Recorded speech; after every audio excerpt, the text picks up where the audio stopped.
Բացվել է թշնամու երախը, դաժան կորուստները, ցավը, արցունքը, հայրենազրկումը և Հայաստան աշխարհի բանալին փոխանցվում է թշնամուն։ Ավազե ժամացույցը վերջին պտույտն է գործում։ Սթափվեք, օրերը վայրկյանների նման են թռչելու, չեք հասցնելու իրարից կարոտները տառնել, բաժանվելու եք անվերադարձ։ Զգուշացնում է հայտնի էքստրասենս Կարեն Ափոյանը։ Էքստրասենսը վստահ է նաև, որ իշխանափոխություն մոտ ապագայում չի սպասվում, բայց շախմատային տախտակի վրա այլունոտ ռակիրովկաներ են գծվում։ Նայեք, սենց ասեմ Իլոնա ջան, էլի։ Ես էլի մնում եմ իմ տեսակետին, ինչքան փորձում եմ ստուգել, հասկանալ, ուսումնասիրել։ Մենք ներկայիս իշխանությունը կամ այն ուժերը, ովքեր որ փորձում են իրանց, այսպես ասած, օրակարգը առաջ տանել խաղաղության պայմանագիրը,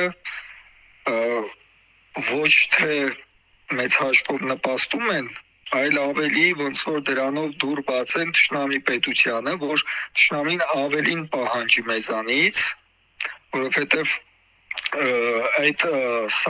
ոնց որ ասած դրան վերջ չկա պահանջների։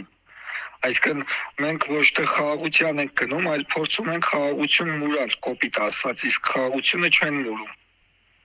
Հիմա եթե ես sense որ փորձում եմ հասկանալ, մենք արտաքին աշխարհից, իրական արտաքին քաղաքական աշխարհից կտրված ենք։ Զուտ քաղաքական առումով, զուտ դիվանագիտական առումով եւ մի տեսակ քաղաքական դաշտը թմբիրի մեջ է։ Այսինքն այստեղ ժողովրդի խնդիրը չի, այստեղ կոնկրետ մասնագետների հարցն է, որոնք որ այսինքն երկիրը չեն գիտակցում իրական ռիսկները, վտանգները կամ գիտակցում են ոնց որ չգիտեմ, ոնց որ դիտավորյալ ինչ-որ բաներ տեղի ունենան, որոնք որ ամեն օր մեզ տանում են նորանոր արկածախնդրությունների։ Հիմա մենք կանգնած ենք նորանոր արկածախնդրությունների առաջ, այսինքն մենք չունենք հստակ ազգային գաղափարախոսություն ծրագիր իշա մեր պետության, մեր ինքնուրույն սուվերենության։ Ամեն ինչը ոնց որ ձևական թղթի վրա է, որը ի գործ շատ դանդաղ է դրվում կամ չի դրվում, ես տենց եմ հասկանում։ Դրա համար մենք դեռ զուտ տարածաշրջանի առումով դեռ թիրախային ենք։ Ճիշտ է, լայնածավալ պատերազմական գործողության վտանգ էս բան դες չեմ զգում որպես այդպեսին։ Բայց մանիպուլյացիոն, չգիտեմ, սադրանքներ, էլի կրակոցներ, որոշակի գործողություններ կարան շարունակվեն անվերջ, մինչև որ, այսինքն մենք մեր հստակ դիրքորոշումը չդնենք, որտեղ մենք լուրջ շանսեր բաց ենք թողել, հիմա էլի նոր շանսեր բաց թողնելով գնում ենք, որ թե դիվանագիտական առումով, թե ոնց որ կամային առումներով հստակ դիրքորոշում պետականորեն չի դրվում։ Իսկ դա բերում է ցանկացած համաշխարհային արենայում անլուրջ վերաբերմունք մեր հայրենիքի, մեր օրենքների, մեր ամեն ինչի հանդեպ։ Այսինքն համար քանի դեռ ներկայիս իշխանությունն է ոչ մի լավ բան չեն կարող սпасել, այդ խաղաղություն կոչվածն ինքը ժամանակավոր թղթի ամրագրված կիսատ պրատ ինչ-որ երևույթ է չեմ հասկանում, էլի, այդ շատ ցավալի է, որ շատերը չեն հասկանում, թե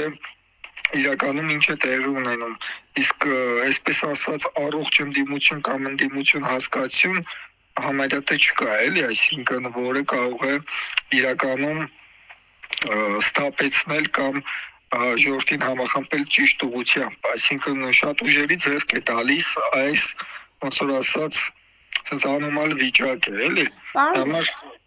ասեք։ Պարոն Ափոյան, իսկ Հայաստանի Հանրապետության վարչապետը ինքը չի ցանկանում այլևս իրադրությունը փոխել, թե պարզապես այլևս լծակներ գոյություն չունեն այդ իրադրությունը փոխելու։ Ինչ իրադրություն փոխելու մասին։ Այ Հայաստանի կարգավիճակը ավելի գերհզոր դիրքերից խոսելու։ Գիտեք ոնց է sense ասեմ։ Ես չեմ կարող ոնց որ վարչապետի տեղը պատասխանել կարա թե չի կարա, բայց այսինքն մեր զուտ առավելությունները, որ մենք ունեցել ենք բայց հիմա քչացել է մեր դիրքային առավելությունները քաղաքական դաշտում, համաշխարհային արենայում, այսինքն այսօր խայտարակ վիճակում է։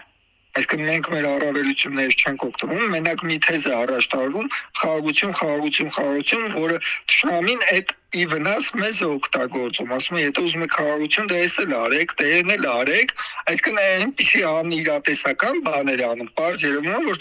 ցանկացած, չգիտեմ, ողջամիտ մարդ գիտակցում է, որ թշնամին չի ուզում խաղաղություն, իսկ միակողմանի կնքված խաղաղություն դա բար ոչինչ է։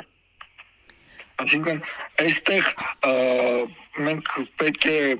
հստակ գիտակցենք, որ ներկայիս վարչակազմը չի տիրապետում իրավիճակին։